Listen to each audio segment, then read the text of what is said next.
buenas tardes. Vamos a dar inicio a la siguiente mesa, la número 12, de este coloquio Ciencia y Sociedad dedicado al tema del COVID-19. En esta tarde que nos reúne el día de hoy, vamos a tratar el importante tema que es el impacto de la pandemia en las industrias culturales. ¿Cuánto aportará la tecnología y la creatividad? Para esto, esta tarde tenemos la presencia, de Luis Nieto de Gregory. Tenemos también a Gabriela Bertone y Santiago Alfaro. Y también tendremos a Neido Hidalgo, que va a moderar la mesa en esta tarde, pero bueno, vamos a dar inicio. Mientras él puede reconectarse, tenemos un pequeño problema de internet, pero voy a dar paso a presentar a nuestro primer panelista, Luis Nieto de Gregory. Él es escritor y gestor cultural.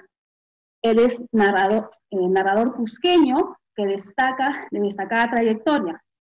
Estudió literatura y lingüística en la Universidad de la Amistad de los Pueblos en Moscú. Es autor de diversos libros de cuentos y novelas. Con cuentos de corte histórico ganó 2 de los más importantes premios literarios del Perú: el Copé, concedido por Petroperú, y el César Vallejo, que otorgaba el suplemento dominical del Diario del Comercio. Ha sido subdirector de Industrias Culturales de la Dirección de Cultura de Cusco y posteriormente director de dicha institución. Asimismo, fue coordinador de la Unidad de Difusión del Centro Huamampoma de Cusco, asesor en temas referidos a industrias culturales e interculturalidad y encargado de diversos proyectos de promoción cultural de esta ONG. Luis, por favor, los primeros 8 minutos de tu intervención. Buenas tardes. Quiero agradecer a Concitec por la invitación a participar en esta mesa. Buenas tardes, Gabriela, Santiago, a todas las personas que están siguiendo esta mesa por el Facebook.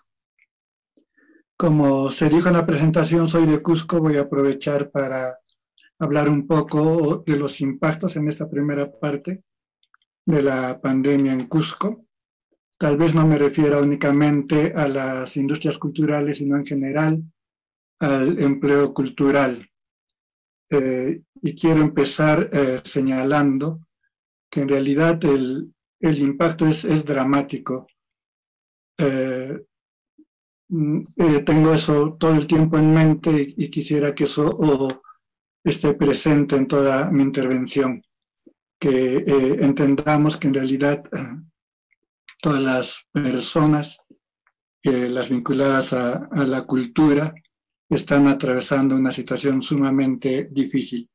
Les pongo algunos ejemplos para el caso del Cusco.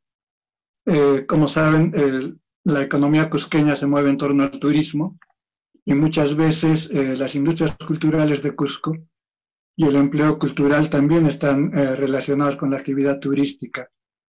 Piensen, por ejemplo, en lo que está pasando con el sector artesanal. Hay poblaciones enteras del Cusco que se dedican a la producción de artesanía. Está el caso de Racchi, en la provincia de Canchis, que produce artesanía cerámica en barro, sin pintar, y que casi toda la población se dedica a ello. Y el caso de Pisa, que recibe la producción artesanal de Racchi, y en los talleres que hay en la población la pintan, y luego es la artesanía que se distribuye a los distintos comerciantes y a las distintas tiendas de artesanía para su venta al turismo. Toda esa cadena de valor está en este momento paralizada y rota. Y además, cuando hablamos de turismo, hablamos de plazos mucho más largos, ¿no? Probablemente 1 o 2 años. Lo mismo ocurre con las tejedoras. Son famosas, por citar solo un ejemplo, las tejedoras de Chinchero, y en este momento toda su producción no tiene una salida al mercado. Tal vez haya pequeñas excepciones con aquellas productoras que están organizadas para la exportación, pero incluso en este caso se enfrentan dificultades muy grandes. También hay que señalar para el caso de Cusco que la Dirección de Cultura de Cusco, que es la segunda en presupuesto después de la sede central, funciona con los recursos directamente recaudados de Machu Picchu. Con Machu Picchu cerrado, esta Dirección de Cultura va a tener un enorme déficit.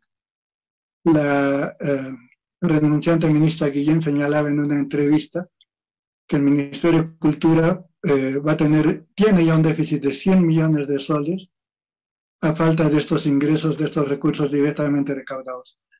El grueso de estos recursos proviene de Machu Picchu en general. La Dirección de Cultura de Cusco se va a quedar sin la mayor parte de su presupuesto y obviamente la Subdirección de Industrias Culturales va a ser una de las que va a sufrir. Otro ejemplo que les quería dar es que en junio el Cusco celebra las fiestas del Cusco. Y Cusco es una ciudad, ustedes deben haber estado, muchos de los que están siguiendo esto por Facebook han visitado Cusco. Cusco es una ciudad que baila todo el año, pero sobre todo baila durante todo el mes de junio.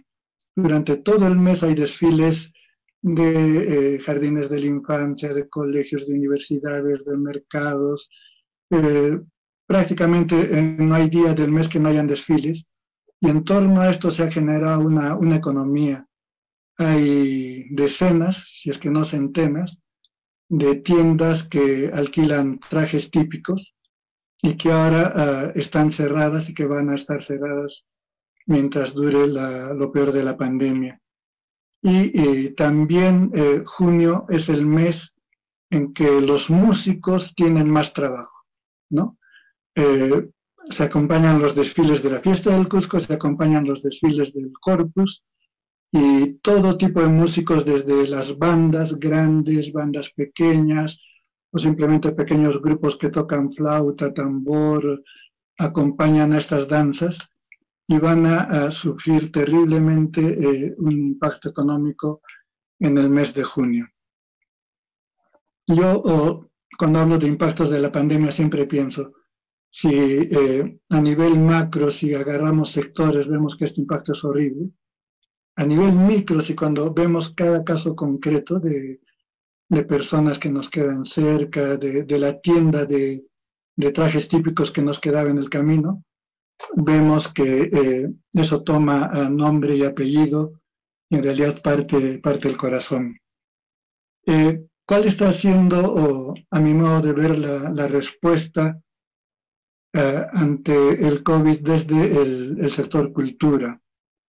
Yo quisiera partir señalando, he estado en la dirección de industrias, subdirección en el caso de Cusco, de industrias culturales cerca de un año, también en la Dirección Departamental de Cultura de Cusco cerca de un año también, de esto hace ya más de un año.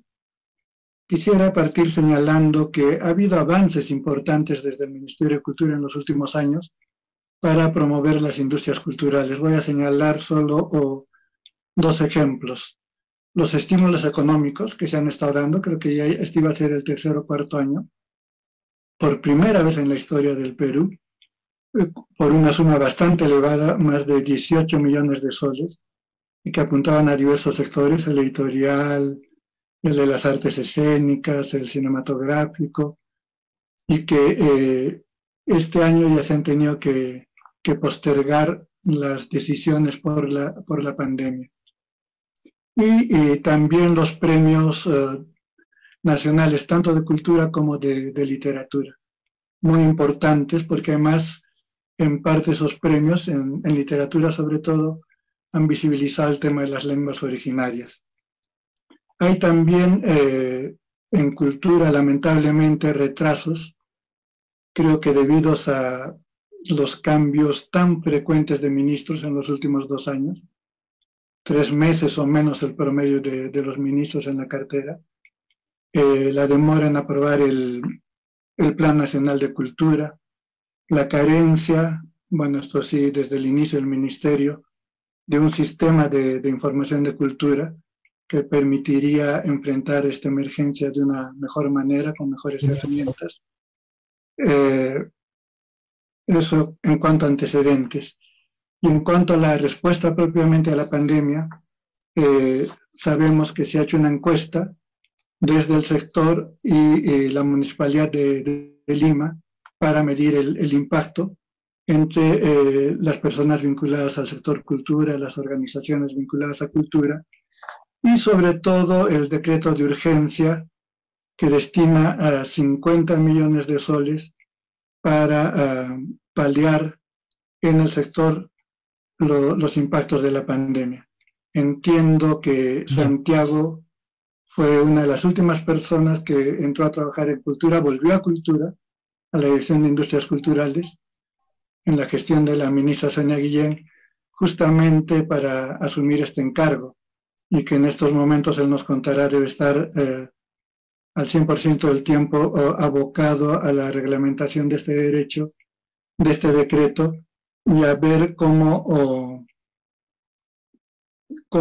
se va a destinar estos fondos a paliar el impacto del COVID.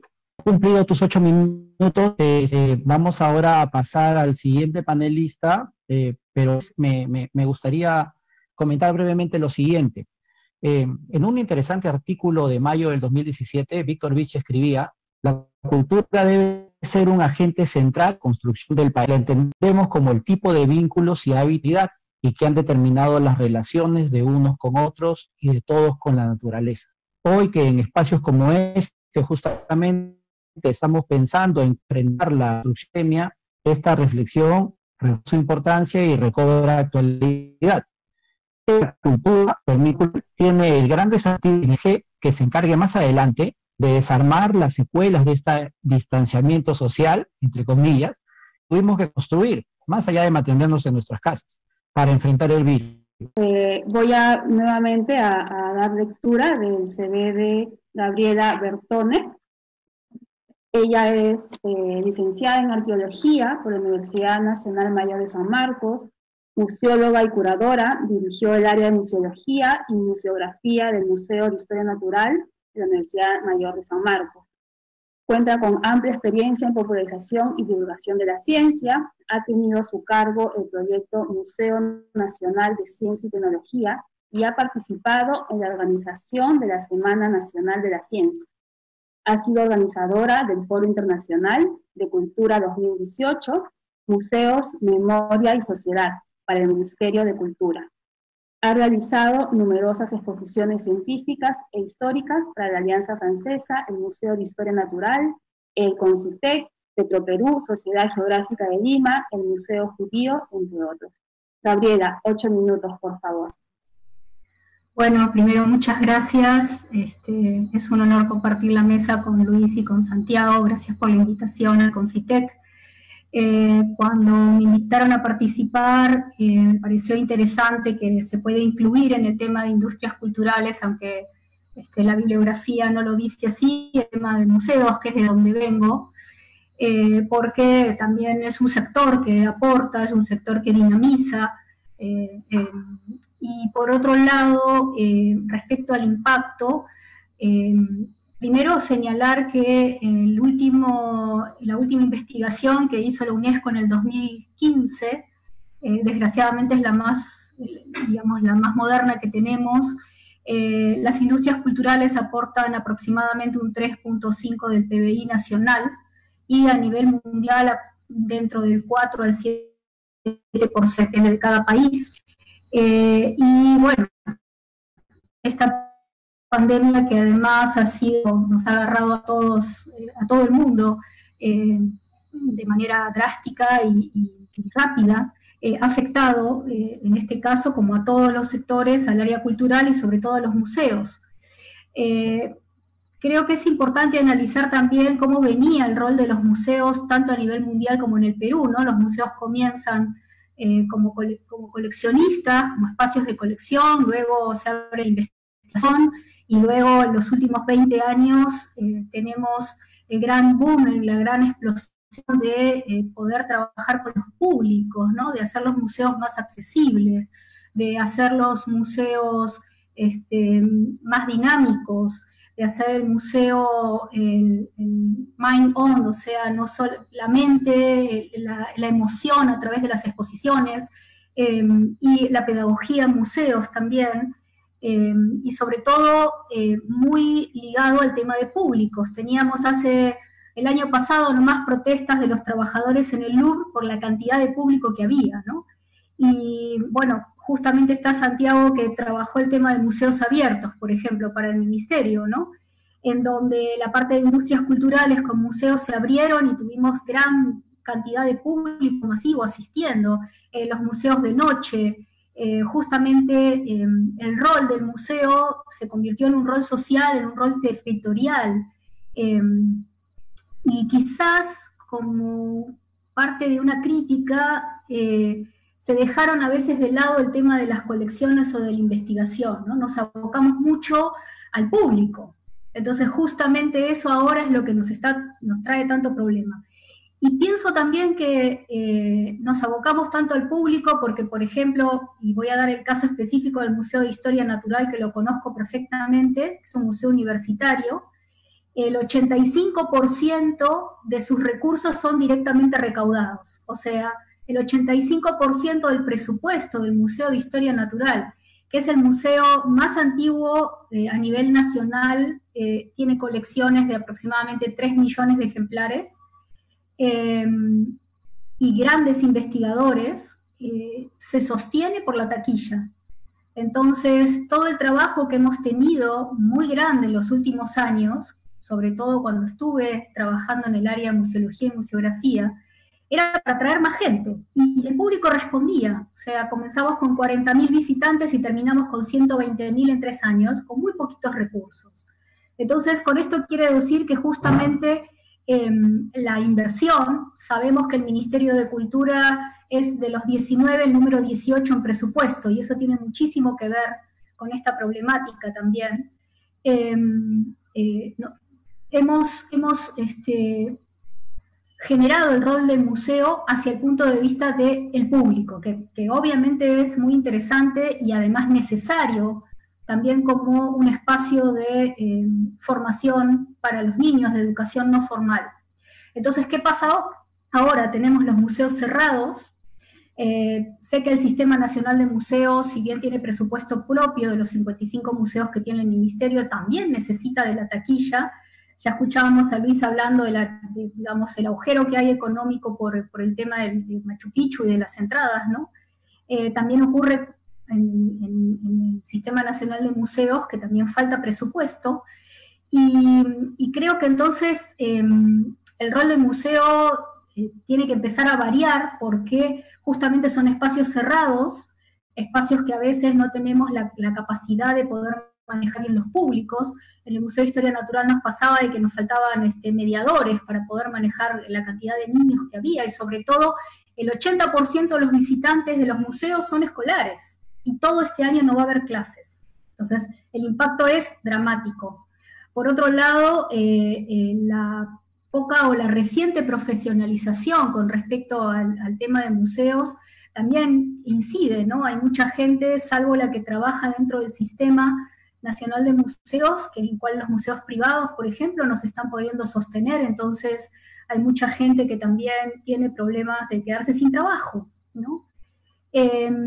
Creo además que los museos que han podido, y también los del sistema y los privados, los que han podido, los que tienen presupuesto y capacidad tecnológica, han podido volcarse a trabajar la parte digital.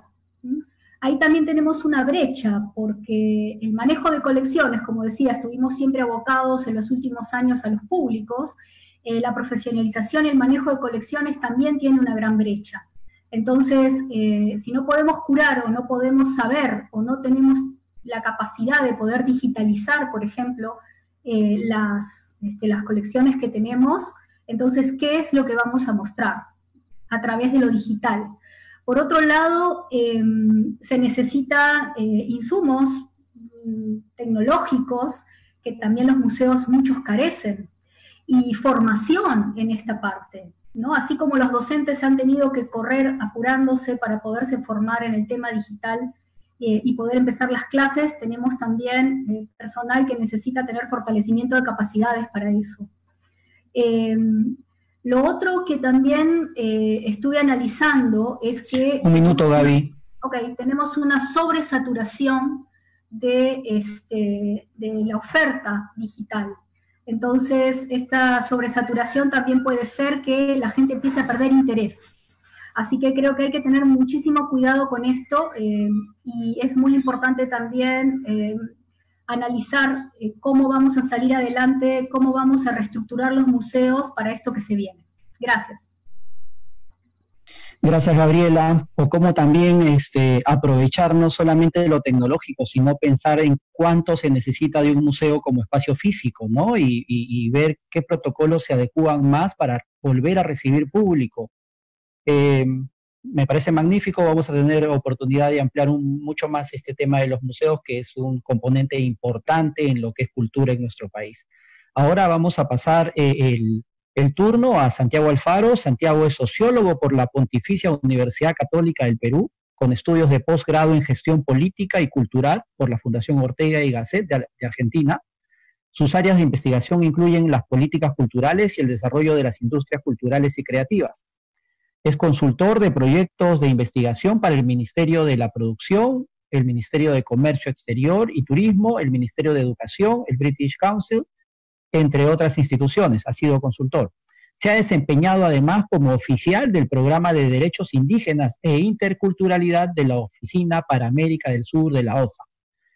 Jefe de la Oficina de Evaluación de la Investigación de la Pontificia Universidad Católica del Perú y subgerente de Artes Escénicas e Industrias Culturales de la Municipalidad Metropolitana de Lima. Actualmente, Santiago ha tomado el cargo de director general de Industrias Culturales y Artes del Ministerio de Cultura. Me faltó agregar que además él es docente de la Escuela de Gobierno y Políticas Públicas de la Universidad Católica. Santiago, buenas tardes, gracias por estar aquí. Tienes los siguientes 8 minutos. Buenas tardes, agradezco mucho la invitación del CONCITEC y saludo la apertura para temas vinculados a humanidades, a ciencias sociales, el campo de la investigación, la tecnología y la ciencia. También tiene una articulación con el mundo de las artes, de las industrias culturales, y es bueno establecer esas conexiones. Yo fui invitado como especialista y en el camino migré nuevamente al sector público.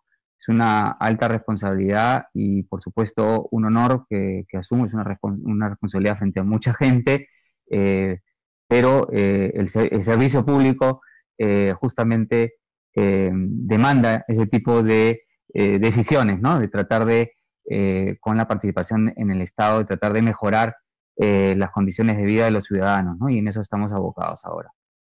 Yo para hablar del impacto quisiera primero hacer mención al carácter multifacético que tiene este campo tan diverso que le llamamos cultura o industrias culturales o artes o industrias creativas. Hay muchas etiquetas que se utilizan y que no son gratuitas, tienen que ver con esta diversidad que por un lado es de sectores, algunos son sectores tradicionales, digamos, que han venido transmitiéndose oralmente en el tiempo, como ha pasado, como es el caso de la artesanía, por ejemplo, pero también tienen que ver con actividades que utilizan tecnologías para poder comunicar sus contenidos, como es el caso de un fonograma o la industria cinematográfica, en que se requiere pues una sala de cine, un proyector, ¿no?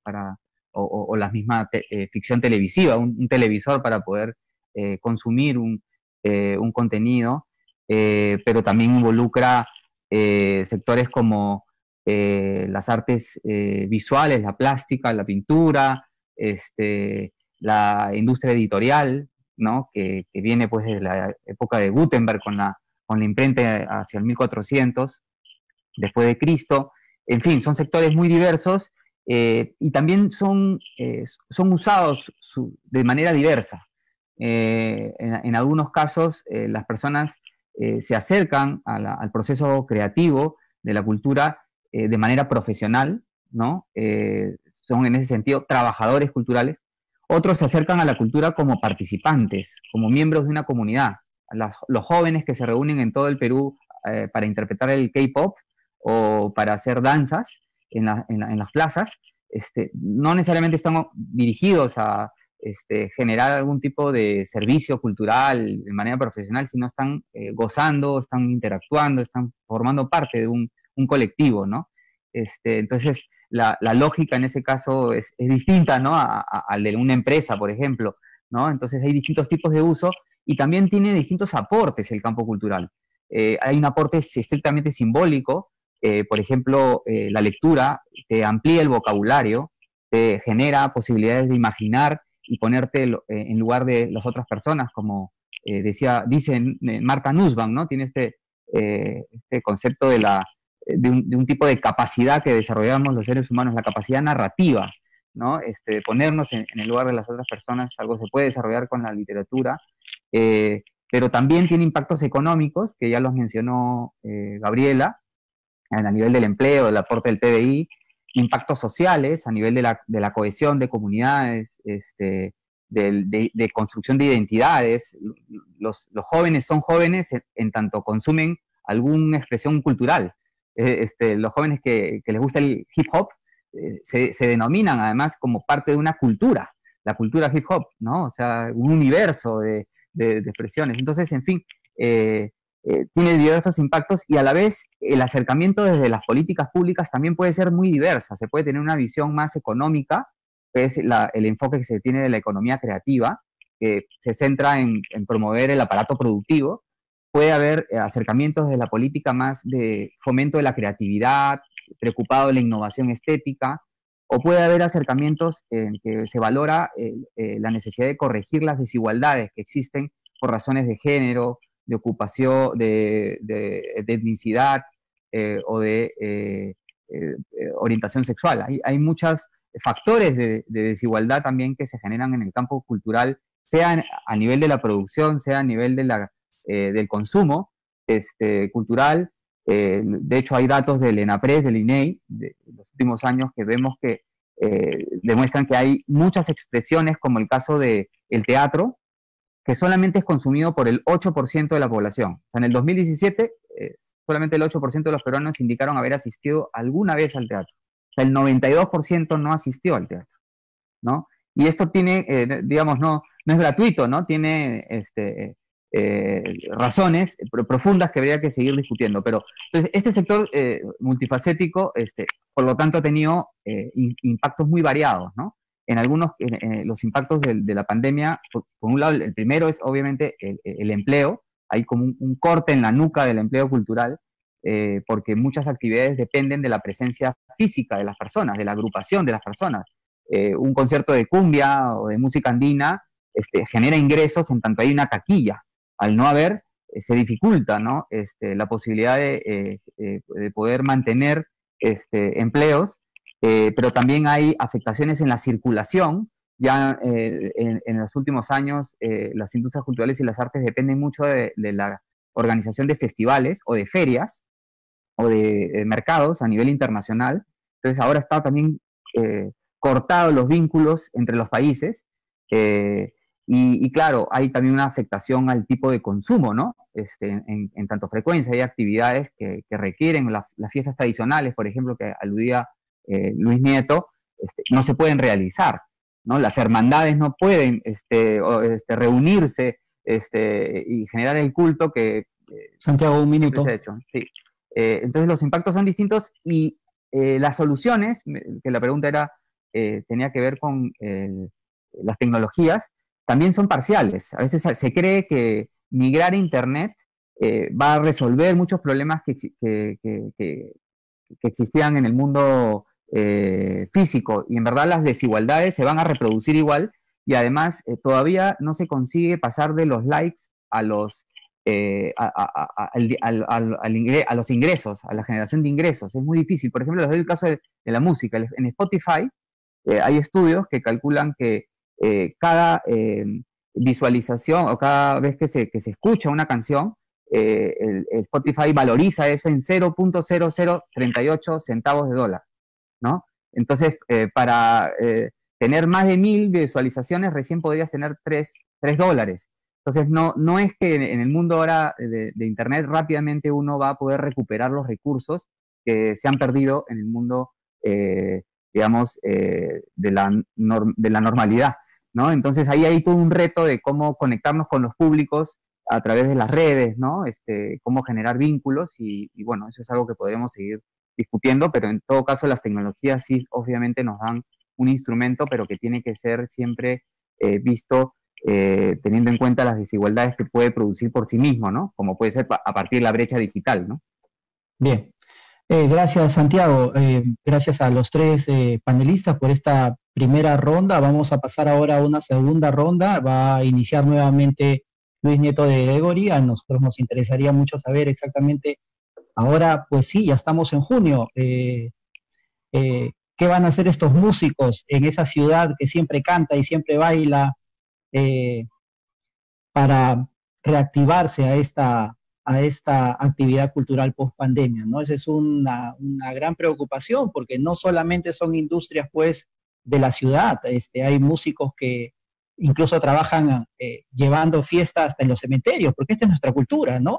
¿Qué pasa con esos artesanos de pueblo, con esos músicos, con esa gran grupo de artistas que están invisibilizados? ¿Cuánto es el impacto también en ellos, ¿no? Estoy seguro que en estos 5 minutos Luis Nieto de Gregory nos va a ayudar a ver esa perspectiva. 5 minutos, por favor. Gracias.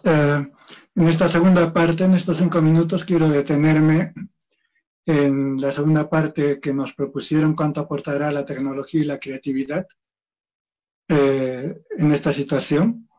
Y quiero colgarme, para que sea esto un diálogo, de lo que señalaba a Santiago sobre los aportes de las industrias culturales. Él ha mencionado varios, y yo, con la intención de ser propositivo, quiero subrayar el tema de los aportes simbólicos y el tema de la capacidad que tienen las industrias culturales de corregir desigualdades. Yo creo que estoy de acuerdo que es poco, incluso usando una enorme creatividad para recurrir a las tecnologías, es poco lo que se puede hacer para que los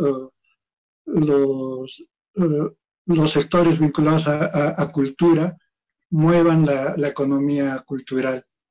Pero por otro lado pienso que es muchísimo lo que podemos hacer para tener un impacto en la sociedad. La pregunta que se hace frecuentemente en estos días es ¿cómo va a ser el mundo después de la pandemia?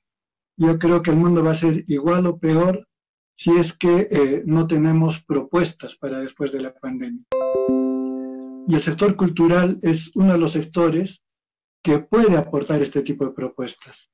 Yo quiero que piensen, por ejemplo, en la capacidad que se tiene desde la cultura para visibilizar los sectores excluidos de la sociedad nacional y todo lo que estos sectores están sufriendo con la pandemia. Desde el cine, desde la literatura, desde el teatro, desde la música, se puede visibilizar estos sectores.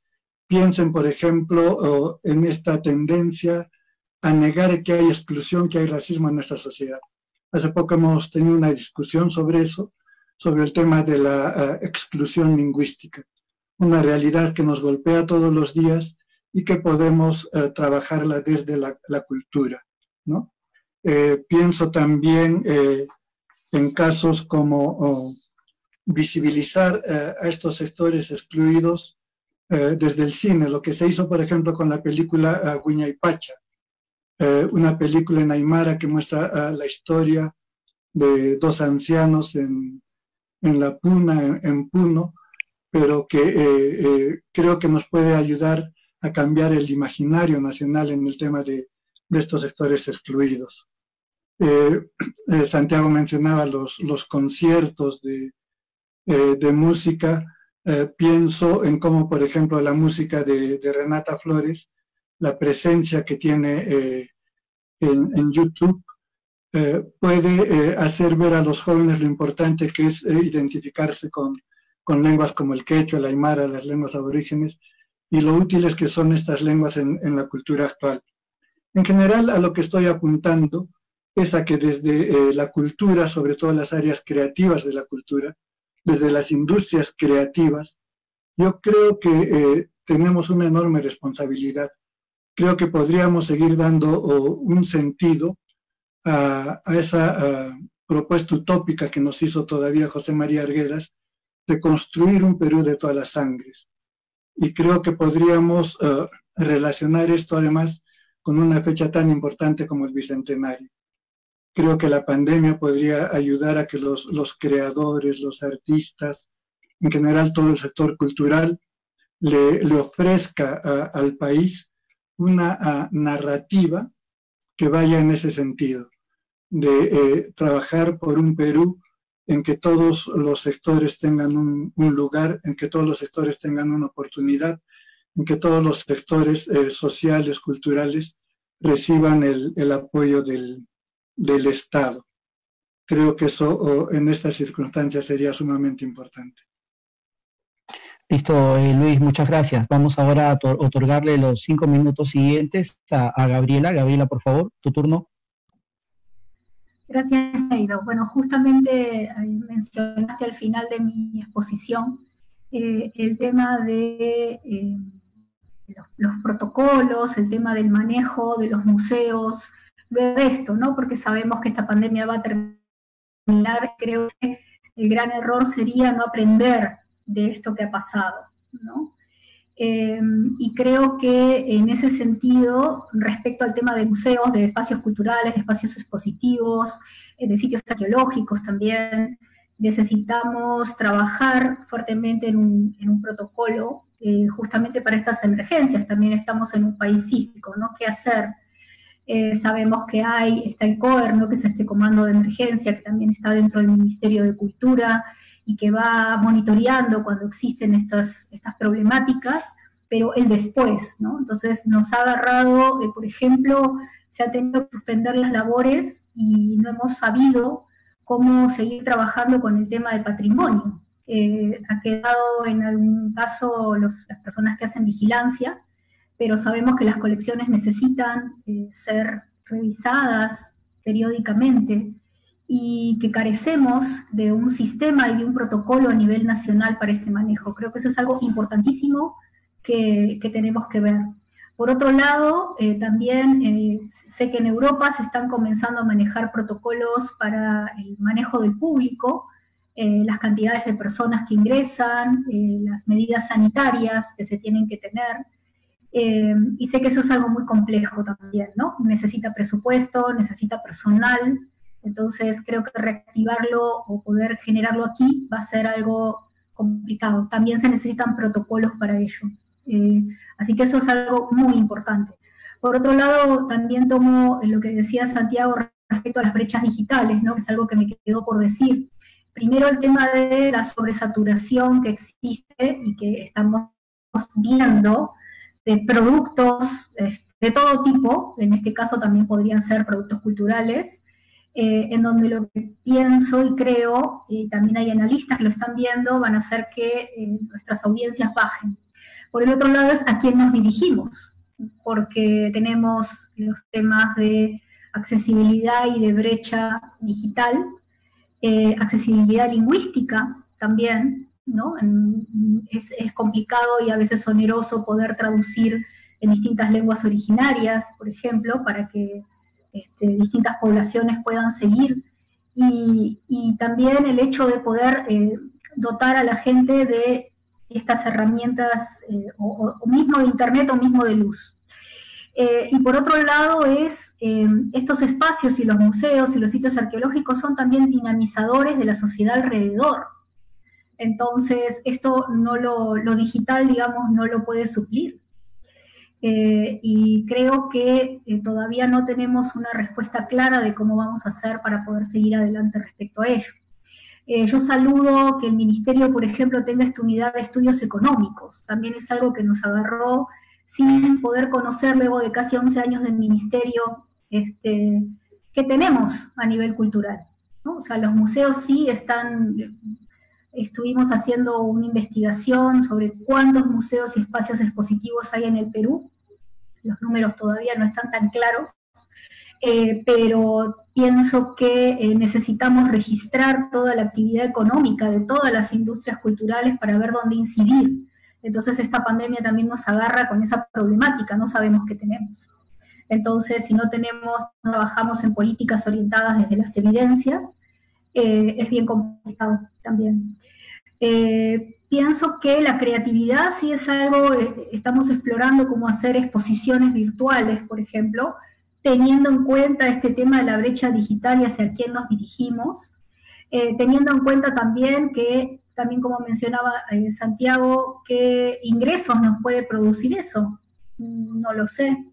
Generalmente en los museos lo que se está viendo es abrir el tema digital y no cobrar al respecto, ¿no? Porque también tenemos una recesión económica bien importante y yo no sé cuánto la gente podría invertir en poder acceder de manera paga a algunas exposiciones o recorridos virtuales, ¿no? Tampoco es el rol del Estado ese, por ejemplo, sé que en los últimos años también se estuvieron trabajando recorridos virtuales, eso es algo que sí se ha hecho muy bien desde el Ministerio, hay un gran trabajo. Gracias. Entonces, sí pienso que el tema de la creatividad y de poder ver distintas plataformas y también de ver, yo estaba pensando como museógrafa hacer mappings, ¿no? O sea, poder proyectar en edificios, en lugares públicos, distintas exposiciones, hacer animaciones, ¿no? Para poder tener mayor accesibilidad. Pienso que va por ese lado, no solo lo digital, sino también lo creativo de ver cómo hacemos para llevar a los museos. Como recurso, no sé cómo nos vamos a poder sostener, creo que eso es bien complicado. Gracias. Cómo sostenerse mientras nuestras colecciones se siguen deteriorando, ¿no? Sí. Gracias, Gabriela. Habría que agregar que el Consejo Internacional de Museos, dependiente de la UNESCO, ya ha propuesto un protocolo para el reingreso a los museos, ¿no? No sé si aquí en el Perú el Ministerio ya lo ha tomado en consideración, porque además hay una disposición del Estado que ya indica que en julio los museos deberían estar abiertos, porque en este afán de promover el turismo a nivel nacional, se ha mencionado que se pueden visitar parques nacionales, reservas nacionales, museos, ¿no? Entonces hay que prepararnos, nos quedan tal vez poco más de un mes nada más para eso. No sé si sea una buena noticia, una mala noticia, porque no estamos preparados todavía, o en el camino se va construyendo. Tal vez en la siguiente ronda nos podrías responder, Gabriela, te lo dejo allí la pregunta. Ahora pasamos a los 5 minutos de Santiago. Santiago, 5 minutos, por favor. Correcto. El futuro, digamos, no puede leerse tan fácilmente. Por lo menos, según la Universidad de Harvard, podemos saber que posiblemente vivamos ciclos de cuarentena continuos hasta septiembre del 2021, pero en algunos países ya se han comenzado a reactivarse algunos sectores, incluyendo los culturales, como el caso de los museos. Entonces, no está claro todavía el alcance de la emergencia sanitaria, pero definitivamente va a haber una alteración de al menos 1 año y medio, ¿no? Entonces, uno de los impactos posiblemente que se tengan importantes es en el cambio de rubro de muchos trabajadores culturales, ¿no? El trabajo cultural muchas veces es acompañado por otras actividades, se dedican a otras cosas, artesanos que a la vez son agricultores, ¿no? Por dar un ejemplo, o escritores que son profesores universitarios, y bueno, podríamos tener una pérdida de talento, ¿no? Personas que no van a poder ampliar su capacidad, sus capacidades, digamos, humanas para desarrollar su profesión, y también va a haber una afectación sin duda al aparato productivo, ¿no? De hecho, ya hay muchas personas que están perdiendo los empleos culturales y puede haber un cambio en el rubro de los sectores, ¿no? Por eso es importante la inversión pública, que haya un apoyo, eso estábamos ahora abocados, y también no solamente a través de algún tipo de financiamiento, como lo garantiza un decreto de urgencia 058, ¿no? De reciente promulgación, sino a través de la generación de protocolos para que los sectores puedan reactivarse con mayor prontitud, ¿no? Hay todo un proceso de adaptación, por lo menos en esta fase.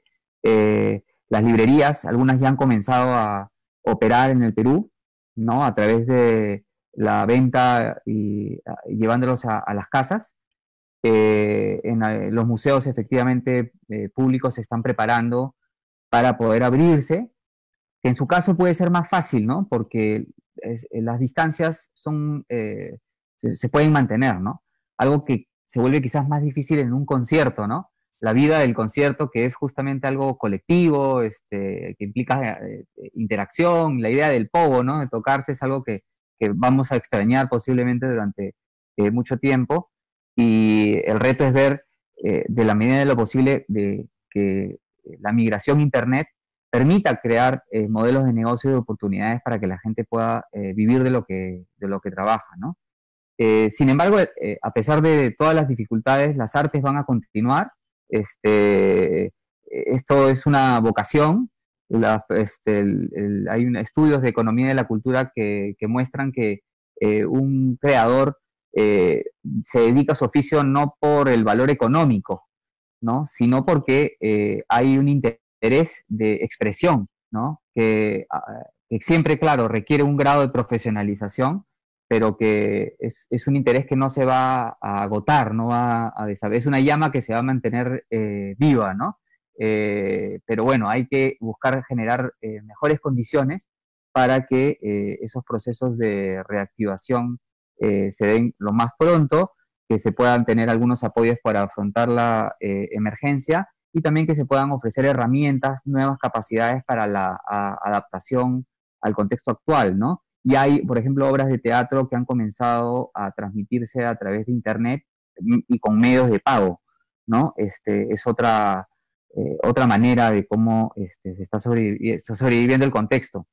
Ahora, hay que tener en cuenta que de la importancia de la gestión de la información, como decía Gabriela, es un campo necesario, la generación de evidencias para poder tomar buenas decisiones. Y la idea es abocarse a eso, a tener más datos del impacto económico, de la generación de empleo, de los perfiles de los empleos. Por ejemplo, les doy un dato para algo que motiva una reflexión. En una investigación que hice hace poco, encontré que las ocupaciones de actores o escritores, o sea, aquellas personas que asumían esa ocupación, sí, se autoidentificaban como blancas en un nivel mayor al promedio nacional en el censo del 2017. O sea, los actores en el censo, en 18%, indicaron que esa era su etnicidad, ¿no? El ser el blanco. Y el promedio nacional es 5%. En cambio, cuando uno ve la autoidentificación étnica de los artesanos, 58% autoidentificados como indígenas. La desigualdad está en que para ser actor o para ser escritor se requiere pasar por el sistema educativo, ¿no? Hay como filtros, condiciones sociales que hacen que hay segmentos de la población que no puedan acceder a ese tipo de profesiones, también porque en el caso, por ejemplo, de un actor, la rentabilidad demora en llegar. Entonces, hogares de menores ingresos buscan que sus hijos puedan tener retornos rápidos, ¿no? Entonces, ese tipo de profesiones no son elegidas por poblaciones que no tienen un origen de niveles socioeconómicos más bajos. Por eso hay que analizar qué está pasando en los mercados laborales para, desde una política pública, tratar de corregir y que las personas, sea cualquier origen que tengan las mismas libertades para escoger el proyecto de vida que quieran, sea como actor, sea como escritor, sea como artesano, ¿no? Esa es un poco la orientación que es necesario tener, ¿no? Listo, Santiago, y muy interesante lo que comentas, ¿no? Y sobre todo a aquellos que pues tienen la vocación innata por las manifestaciones culturales, ¿no? Estamos hablando de los, por ejemplo, de los puntos de cultura, ¿no? Es justamente donde emana esa cultura que se manifiesta de manera espontánea, que crece. Vamos ahora a pasar a una ronda de preguntas. Yo para esto quiero hacer un llamado a los espectadores que nos están sintonizando a través del Facebook del CONCITEC, que por favor nos alcancen sus preguntas. Vamos a ir recogiéndolas todos y en la medida de lo posible alcanzándolo a nuestros amables expositores.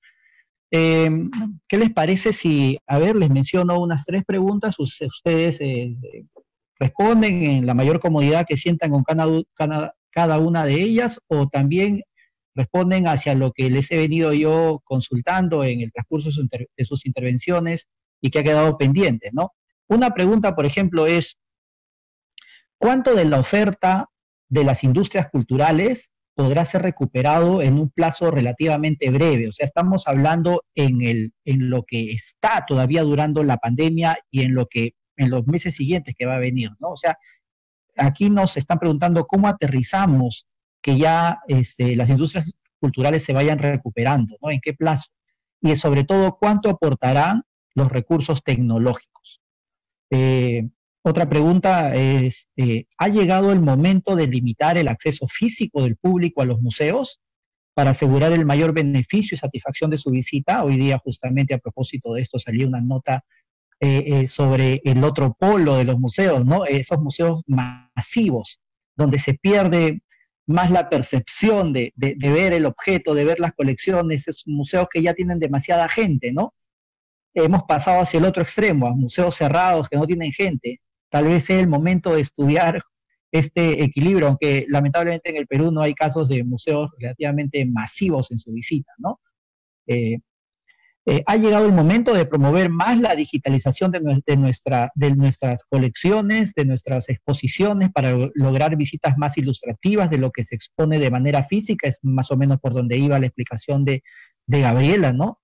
¿Qué estrategias alternativas se pueden proponer para continuar con las ferias del libro? Aquí tal vez Luis nos podría desarrollar esta pregunta, ¿no? Incluyendo las ventas mejor organizadas y las conferencias de presentaciones de libros. A ver, indíquenme quién desea contestar primero, por favor. Bueno, sí, claro, estábamos justo hablando del tema en dos espacios, ¿no? Primero, el público, como bien decías, no estamos en el punto en donde nuestros museos estén atiborrados de gente, ¿no? Necesitamos más bien promover estas visitas. Me quedé también con el comentario que hiciste sobre el abrir los museos en julio y que también hay está promovido hacia los servidores públicos. Pienso que hay que tomarlo con pinzas porque no sabemos cómo, no tenemos la bola de cristal, creo que nadie en el mundo, cómo se va a mover la pandemia o qué va a pasar en estos próximos meses, sobre todo en un plazo tan corto como en un mes. Pienso que eso va a tener que ser evaluado. Los museos, repito, son lugares cerrados. En algunos casos hay problemas de accesibilidad. En algunos casos hay problemas con los propios espacios expositivos.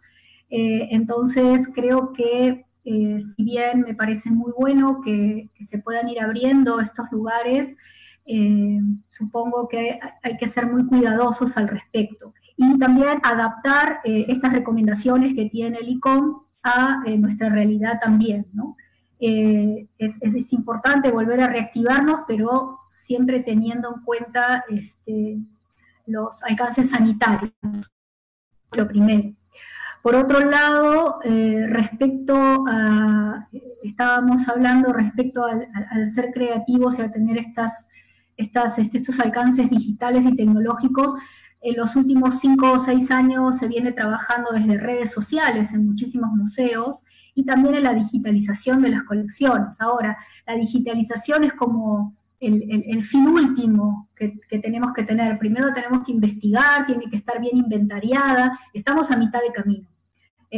Justamente es una problemática que tenemos para todo el sistema y que se ha visto en los últimos años que necesitamos profesionalizar y también generar protocolos unificados de manejo de colecciones. Sé que el Ministerio está trabajando eso con apoyo del British Council, por ejemplo, en este último periodo, y que también es necesario para saber qué tiene el Perú en general en cuanto a colecciones. Entonces, no podemos solamente digitalizarlas, necesitamos saber qué es lo que tenemos y también tener la tecnología y los espacios y el personal suficiente para poder hacerlo. Desde mi punto de vista, volvernos hacia adentro y hacia las colecciones es algo muy necesario. Es el corazón del museo. Los museos para mí son repositorios de memoria, y a veces la tenemos un poco abandonada porque nos gana el día a día, el querer manejar el público, tenemos poca gente. Entonces pienso que el volver a los museos desde el punto de vista del trabajo, del trabajador del museo, el hecho de poder ir puertas adentro y volver a volcarnos a nuestras colecciones me parece muy útil. Ahora, eso también hay que manejarlo respecto a los recursos que estamos perdiendo por la cantidad de público y la afluencia. Eso sí tendría que ver cómo se puede manejar. Y también vuelvo a llamar la atención en el tema de no sobresaturarnos en los recursos digitales, para no tener una oferta muy similar, y también explorar otras cosas, como decía, poder hacer proyecciones, poder hacer cosas que tengan alcance para personas que no tengan la accesibilidad para poder tener internet, ¿no? Que es lo que nos pasa ahora y sabemos que es una realidad, sobre todo demostrada en este momento, y con el Ministerio de Educación también con este tema Aprendo en Casa. Entonces tenemos que tener plataformas como la televisión o contar historias desde la radio también, por más que no se puedan ver los objetos. Pienso que tendríamos que explorar distintos otros recursos para poder llevar los museos hacia la gente y no pensar en el corto plazo en llevar tanta gente hacia los museos. Entonces creo que esa, digamos, es mi visión, ¿no? Volcarnos hacia el tema de colecciones, que es tan necesario. Tenemos en construcción un museo nacional que tenemos que llenar, que tenemos que ver cómo se manejan esas colecciones. Esta es la oportunidad. La digitalización también, por supuesto, porque es algo que se maneja a nivel mundial y también estamos bastante retrasados en eso. Soportes para poder llevar las historias, la memoria de los museos hacia la población, teniendo en cuenta tanto las brechas digitales como la no sobresaturación de la oferta. Eso básicamente sería mi aporte. Gracias, Gabriela. Me parece muy, muy importante lo que comentas, ¿no? Justamente no todos tenemos un acceso realmente adecuado, idóneo, incluso acá en la ciudad, ¿no? Hemos tenido nosotros mismos en esta mesa, lamentablemente, problemas de señal al inicio, pero que han sido superados. Comparto contigo la idea de que los museos son, pues, los acervos de la memoria, ¿no? Habría que agregar allí, tal vez, para complementar eso, que además esa memoria tiene que ser transmitida hacia la comunidad, hacia la colectividad, y eso es a través de estrategias pedagógicas, que es tan importante en los museos, ¿no? ¿No? ¿Te parece, Santiago, si eres el segundo para responder las preguntas? Hubo ahí una pregunta sobre las industrias culturales. ¿Recuerdas cómo puede ser recuperado en el plazo relativamente breve? ¿Puede ser esto? ¿Pueden estos gestores culturales, estos promotores de cultura estar al pendiente que en los siguientes meses ya se va a sentir una reactivación? ¿Van a poder los músicos volver a tocar, los danzantes volver a bailar sin esto del distanciamiento mal llamado social, ¿no? Porque lo que se pide es un distanciamiento físico. No creo que debamos generar un distanciamiento social, ¿no? Santiago, tienes unos 5 minutos también.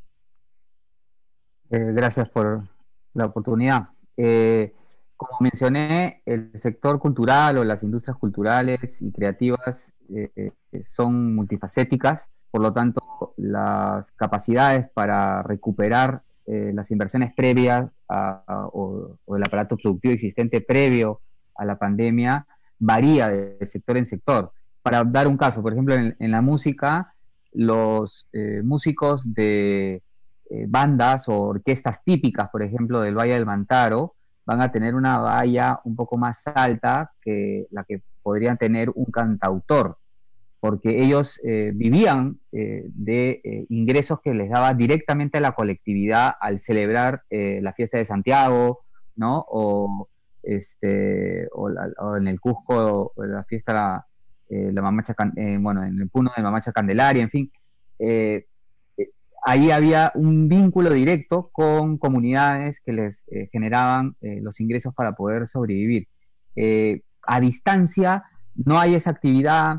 ¿Cómo podrían interpretarlos con sus instrumentos para al ser colectivos y poder generar una rentabilidad? En cambio, un músico, por ejemplo, lo que están haciendo algunos es generar micropagos, es decir, hacer conciertos por el cumpleaños de una persona, exclusivos para ellos. Y claro, pueden poner una pista de sonido y cantarles, ¿no? Directamente, generar una relación. Normalmente el cantante solista tiene más capacidad para construir identidades con la gente, más fanatismos. Entonces, la valla es distinta en un tipo de expresión artística cultural, ¿no? En el caso del mundo editorial, por ejemplo, la recuperación va a tomar por lo menos posiblemente 1 año, 2 años, es lo que calculan muchas empresas editoriales, porque en estos momentos están dejando de facturar, van a dejar de facturar, pero van a comenzar a vender libros que ya tenían en el stock de acá adelante. Debido a la recesión, no van a generar nuevos títulos. Entonces, va a haber muchos libros, muchas narraciones, historias, o muchas investigaciones que no van a dar, no van a llegar al público en los próximos dos años, por lo menos, ¿no? Porque por la afectación que ha tenido la industria. Y así podríamos ir variando, pero hay también buenas oportunidades. En el caso de la digitalización, a veces los museos o las galerías de arte se vuelven, digamos, circuitos donde las barreras para acceder son más altas, por ejemplo, las barreras físicas o las barreras simbólicas, ¿no? Tanto el museo como la galería es visto como algo que no es propio de la mayoría. En cambio, si se traslada las exposiciones al mundo digital, hay potencialmente la posibilidad de llegar a nuevos públicos, ¿no? Que no tienen esas barreras, por ejemplo, del traslado físico. Sin embargo, siempre hay que tener presente que la mayor barrera de acceso a un bien o servicio cultural no se debe al dinero, no se debe a la distancia geográfica, se debe a la desigual distribución de las capacidades para poder apreciar y percibir contenidos. O sea, personas que no han tenido experiencias previas con relación al arte abstracto no van a estar interesadas en ese tipo de expresión, sea que esté en una galería o sea que esté en Internet. Entonces, tampoco hay que creer que llegar a Internet va a ser inmediato un vínculo con los públicos. Hay que tener todo un esfuerzo de generar por eso información, data, qué perfil es el público que está ingresando o a los museos, o que está ingresando, por ejemplo, a una tienda virtual de artesanías, para poder dirigir las campañas de comunicación y en general la búsqueda de construcción de comunidades a esos públicos específicos. O sea, siempre hay que planificar el vínculo con los públicos. Eso creo que es el gran reto que nos está generando también esta cuarentena y esta emergencia sanitaria, ¿no? Disculpe. Digo que gracias, Santiago. Ahora vamos a darle paso a Luis por 5 minutos. Luis, sigamos ese adagio que dice: el que ríe al último ríe mejor. Así que vas a tener los 5 minutos para tal vez opinar sobre lo que nos han antecedido. Sí, gracias. Lamentablemente en esta situación no se puede reír.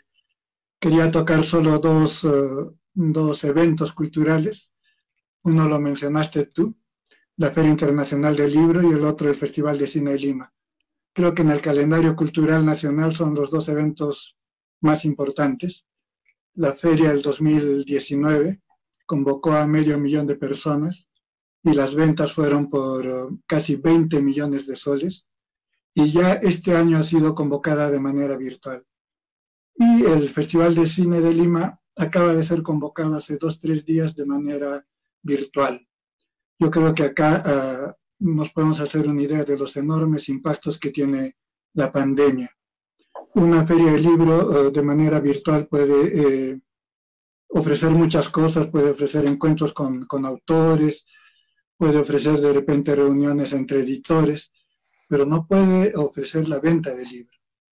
Esos 20 millones eran el motor de muchísimas editoriales, tanto grandes como pequeñas editoriales independientes, y también el motor en el año de muchísimas librerías. Todo eso, 2020 está perdido, y tal vez también el 2021, como hacía los cálculos Santiago. En cuanto al Festival de Cine de Lima, tal vez estamos ante un sector, en este caso, o ante un evento cultural, yo no diría un sector, que puede salir menos dañado por la pandemia. De repente va a ser la posibilidad para que este festival llegue a todas, no se centre solo en Lima, en las salas de cine de Lima, sino que llegue vía internet a todas las regiones del país.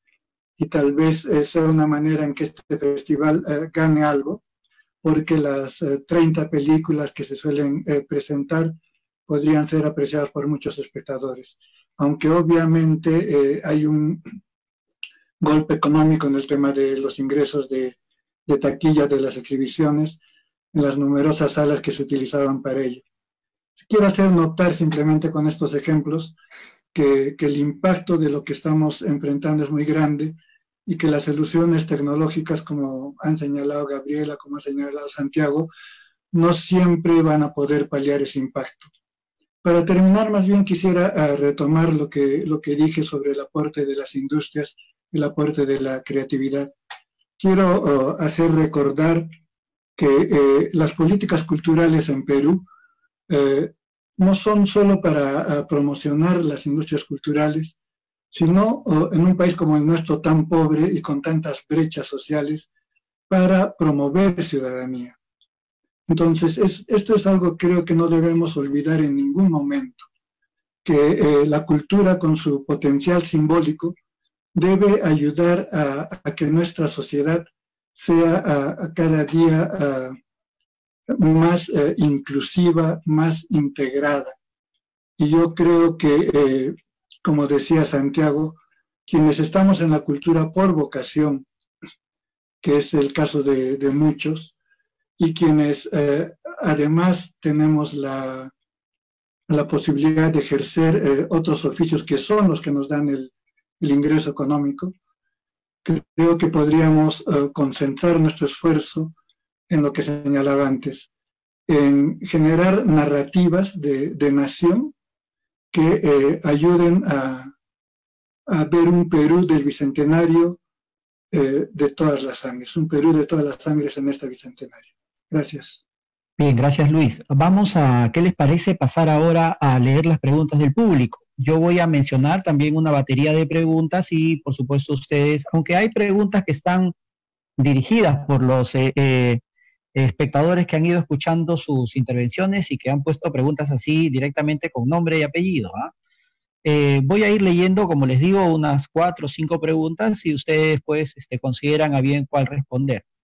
Esto es con el interés, obviamente, de recoger la mayor cantidad de preguntas de nuestro público, que está siempre tan interactivo con nosotros. Para Santiago dice, si bien la transición al ámbito digital no puede solucionar todos los problemas, ¿qué propuestas pueden vincularse para pasar del like a la monetización que has mencionado, ¿no? Por ejemplo, en el ámbito de la música.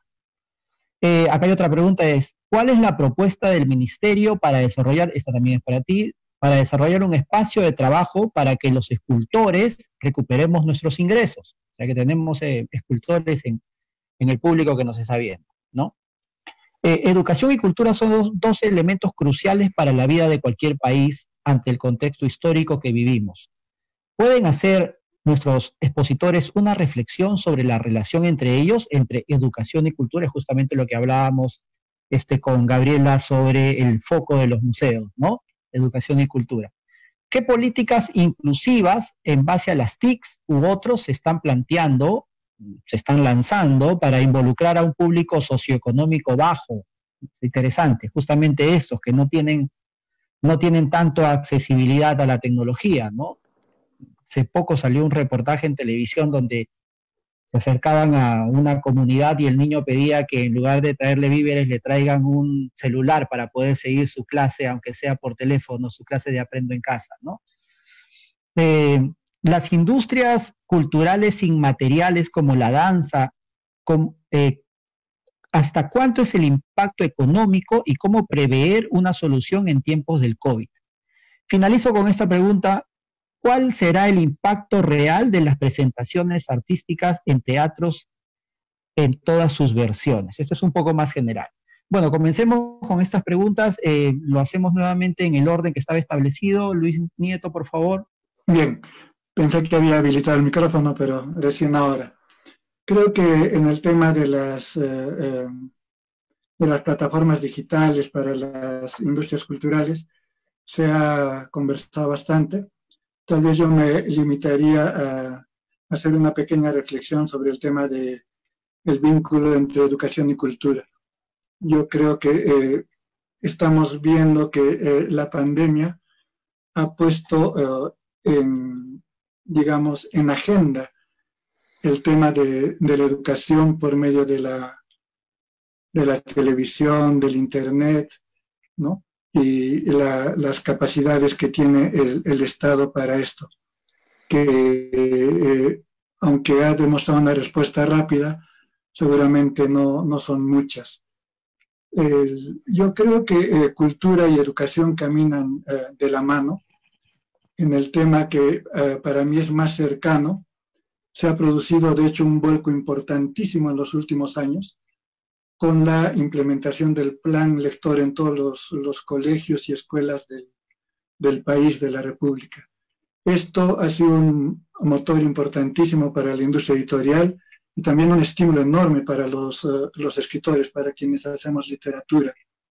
Y se nos ha permitido a los escritores, a muchos escritores, llegar a los niños desde su etapa de formación, tanto en primaria como en secundaria, y se ha generado ya un vínculo entre literatura y educación que es muy importante. Entonces, yo creo que en respuesta a la pandemia se puede seguir avanzando con, por ejemplo, audiolibros, ¿no es cierto?, destinados a los niños. Lo que antes se trabajaba en el libro impreso, ahora puede ser con el audiolibro. Se puede trabajar en cuentacuentos, ya lo están haciendo algunas editoriales. Están ofreciendo cuentacuentos en horarios de la tarde. Se puede trabajar de múltiples maneras, comprensión lectora, con ayuda de las TICs. Entonces, es un vínculo que creo que se puede seguir explotando y fortaleciendo. Gracias. Bien, Gabriela, tienes también 5 minutos para responder. Bueno, también retomando lo que decía Luis, el tema de la relación entre educación y cultura, y sobre todo, por ejemplo, desde los museos, son herramientas pedagógicas, hay visitas a museos que sirven para complementar la educación formal. De las exposiciones se hacen también de acuerdo al contenido del currículo nacional. Así que pienso que sé de alguna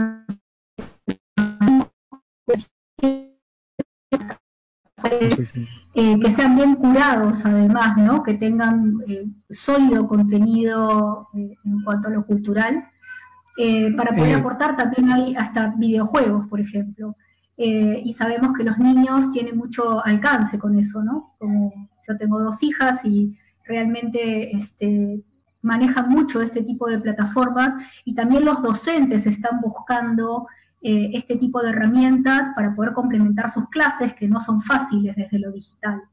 Entonces, pienso que lo que ya está construido se puede utilizar y también tenemos que seguir construyendo para poder aportar al tema educativo, de calidad, ¿no? Con especialistas y con investigadores que puedan dar un guión y herramientas sólidas para que puedan servir en la parte educativa. Gracias. Gaby, aprovecho para preguntarte, ya que al inicio no se escuchó un poco bien el sonido a través del Facebook. ¿Tú consideras, por ejemplo, como una iniciativa de que en esto de Aprendo el Casa, la visita a las colecciones, a las exposiciones virtuales, sea atendida como una sesión de estudios para los escolares, que los escolares de su casa accedan cada vez más porque el ministerio, el Minedu, les dice que es una sesión de visita, y así tal vez habría un match entre Minedu y Ministerio de Cultura? ¿Saldrían ganando los museos? Por supuesto que sí, pienso que se podrían, de hecho ya hay como 6, 7, 8 museos nacionales que están absolutamente virtualizados. Claro. Se ha hecho un gran trabajo desde el área de tecnologías del ministerio para ello. Creo que también algunos museos privados están trabajando en ese tipo de contenidos. Y sí, pienso que puede ser una gran herramienta, se pueden generar guías de trabajo para los docentes y las aulas virtuales, luego de hacer estos recorridos. También hay objetos en 3D en los cuales también se pueden hacer varios trabajos al respecto, ¿no? O sea, a través de un objeto construir una historia, poder reconocer la sociedad detrás, ¿no? Y todo el nivel productivo que tuvo. La pedagogía en museos es algo que, como sabés, se viene trabajando en los últimos años muy fuertes aquí en el Perú, y pienso que se podría hacer ese match, ¿no? Igualmente, repito, tenemos que tener en cuenta estas brechas, sabemos que no va a ser para todos y tenemos que buscar otras alternativas también para poder llevar, tanto desde la accesibilidad digital como desde la accesibilidad lingüística, para que esto realmente llegue a todos, ¿no? Porque si no, vamos a seguir aportando a las asimetrías, y eso es algo que, como lección, esto no tendría que ocurrir. Y tal vez ahí aprovechar en un fortalecimiento tremendo de la difusión a través del marketing, a través de todas estas tecnologías, ¿no? Y yo pongo de ejemplo siempre, justamente como un personaje de las colecciones de nuestros museos, al Cuchimilco, ¿no? Gracias a estos Juegos Olímpicos o sudamericanos, creo, bolivarianos, ¿no? Los panamericanos, cómo se hizo tan conocido el Cuchimilco, ¿no? Y tenemos personajes de nuestra arqueología, de nuestros museos, que podrían así ser muy bien identificables por toda la población. Un personaje como el Cuchimilco, que se ve en toda la costa peruana, está en todos los museos de la costa peruana, en colecciones interesantes e importantes. Santiago, tu turno, tienes 5 minutos, por favor. Sí, muchas gracias. Habría que tener presente que ya había un proceso de migración de algunas expresiones culturales hacia Internet. Según el INEI, el bien cultural más consumido entre los peruanos ha sido el DVD o el CD, o sea, las unidades ópticas, ¿no? Que la mayoría ha circulado en el Perú a través de la piratería.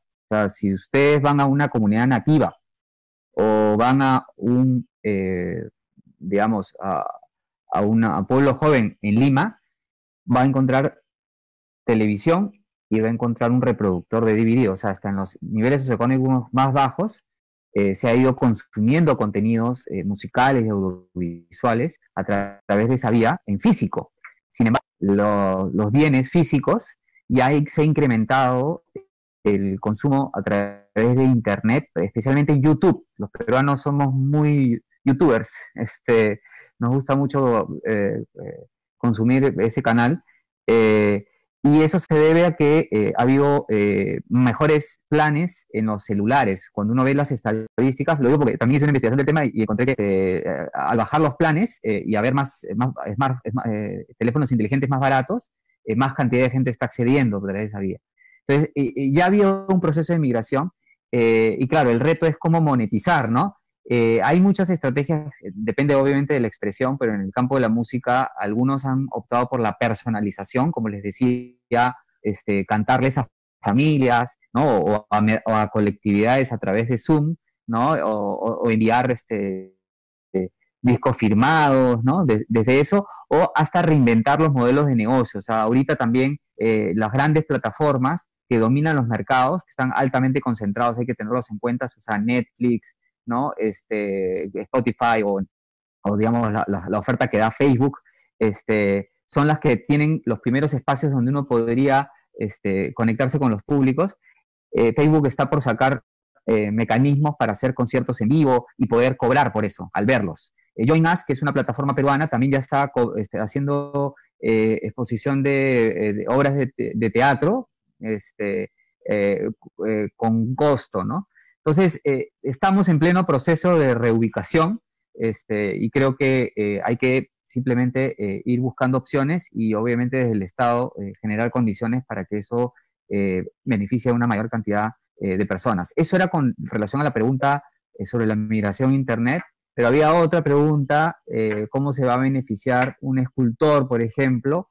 Y bueno, lo que tiene el Ministerio de Cultura como herramienta y palanca para poder movilizar el sector cultural, en primer lugar, es un decreto de urgencia que permite asignar 50 millones a través de apoyos económicos a todo el campo cultural, digámoslo, y también que abarca industrias culturales, artes y patrimonio inmaterial, y también se van a adquirir licencias de películas, por ejemplo, o licencias de obras fonográficas para ser transmitidas por medios públicos, por la plataforma que tenga el ministerio, ¿no? Entonces, ahí va a haber opciones para que, bueno, un escultor pueda ser beneficiado. Está en pleno proceso de reglamentación este decreto y también de consulta ciudadana. El ministro ya ha anunciado que se inicia un proceso de consulta ciudadana en general sobre la problemática de la emergencia. La idea es que el Ministerio de Cultura tenga más comunicación, ¿no? Que los ciudadanos puedan influir en general en la toma de decisiones. En ese camino está abocado y lo ha planteado ya la gestión del ministro Alejandro Neira, ¿no? Ahora, simplemente para acabar, porque no hay mucho tiempo, primero habría que indicar que estos 50 millones son una de las acciones. La idea es desarrollar otras más, que permitan diversificar las maneras como desde el Estado se genera sostenibilidad no solamente de negocios culturales, sino en general de expresiones culturales que pueden ser comunitarias, como los puntos de cultura que bien mencionaste, pero también hay que reflexionar sobre el momento que estamos viviendo, ¿no? Hay mucha crítica, cuestionamiento a la institucionalidad cultural. Hay que tener en cuenta que en general el Perú en política cultural tiene un grado de institucionalización menor que otros países. O sea, por ejemplo, los estímulos económicos para la cultura, que son un sistema de financiamiento, se aprobaron recién en el 2018 para todas las artes, fuera del cine, que viene del año 96. Pero en Argentina ya había fondos concursables en el año 58, en Chile desde el año 92, y así en Colombia del año 97, no estoy hablando de Alemania, Francia. Entonces, son grandes procesos que no solamente tienen que ver con voluntades o coyunturas, hay un montón de factores estructurales que pueden explicar la situación de la institucionalidad cultural, que hay que, yo creo, motivar el debate, la comprensión de esos factores, y también de hacer balances, digamos, equilibrados. Durante estos años hay muchas cosas positivas que ha hecho el Ministerio de Cultura, como el caso de los estímulos económicos que lo ha mencionado Luis Nieto. Esto, por ejemplo, ha apoyado que hay un grupo en el barrio de Puente Piedra, el barrio Quijote, que hay una biblioteca comunitaria que facilita el acceso a libros a los niños y les da sesiones de mediación de la lectura. Ese proyecto ha sido beneficiado con fondos públicos. Entonces, esos niños que han adquirido un mayor vocabulario están generando un impacto concreto, que por lo tanto no es, digamos, solamente aridez, como a veces se está mencionando ahorita en el debate público, y es una invitación a hacer esos balances siempre críticos. El ciudadano tiene que ser crítico, eso jamás se debe cuestionar. Los servidores públicos estamos sometidos a la crítica, pero hay que hacerlo con múltiples fuentes de información, hacer balances, y no perderlo avanzado tampoco, ¿no? Este es un ministerio joven y que debe mantenerse, lo que tenemos que apostar en conjunto todos, ciudadanos, servidores, para su fortalecimiento y la mejora de los servicios que se ofrecen, ¿no? Listo, Santiago, muchísimas gracias. En realidad, muchísimas gracias a los 3 excelentes expositores con los que hemos contado hoy día en la mesa número 13 de este coloquio. No me queda sino más que agradecerles. Es cierto, hay un largo trabajo por delante, pero también, como hemos sacado en claro, hay también mucha disposición, mucha punche para revertir todo esto. Esta mesa no es sino el aporte del CONCITEC para pensar en cómo superamos este impacto en las industrias culturales, ¿no? Como lo viene haciendo CONCITEC en todas las mesas de los diferentes escenarios que el COVID-19 ha tenido una interferencia en esa normalidad, entre comillas, ¿no? Esperemos que, como ya se ha leído en otros lados, esa normalidad no sea la misma, sino que superemos y tengamos mejores o mayores resultados para después, porque si no, esta tragedia que estamos viviendo no habrá servido para mucho, ¿no? Muchas gracias, Luis Nieto de Gregory, muchas gracias, Gabriela Bertone, muchas gracias, Santiago Alfaro. Les pido por favor que se mantengan allí. Voy a leer unos anuncios del CONCITEC muy, muy importantes y luego ya finalizamos esta transmisión. Antes de finalizar exactamente, que voy a hacer algunos anuncios dirigidos especialmente a la comunidad científica. CONCITEC ha puesto a disposición una serie de herramientas a propósito de la pandemia que vivimos. La biblioteca virtual, donde encontrará más de 6.000 publicaciones científicas sobre el COVID-19. El Observatorio de Oportunidades COVID-19, donde publicamos diversos llamados a concursos a nivel internacional para acceder a fondos para la investigación. El CONCITEC presenta además el Observatorio de Ciencia, Tecnología e Innovación, OCTI Perú, el cual contiene una selección de documentos sobre gestión, programas, políticas y prospectiva tecnológica, así como otros principales observatorios. Esta iniciativa está dirigida a investigadores, docentes, estudiantes e interesados en seguir el avance de la CTI. Asimismo, los invitamos a ver las entrevistas a los investigadores que obtuvieron fondos de la primera llamada del concurso COVID-19, en donde los mismos investigadores nos explican sus propuestas de solución. Estas se realizan de lunes a viernes a las 3 de la tarde y se transmiten vía las redes sociales de CONCITEC y del FONDECIT. Luego de leer estos anuncios, me queda solamente agradecer al público que nos ha seguido. Muchísimas gracias por su sintonía y un gran y especial agradecimiento a nuestros panelistas también. Gracias a todos, hasta otra oportunidad.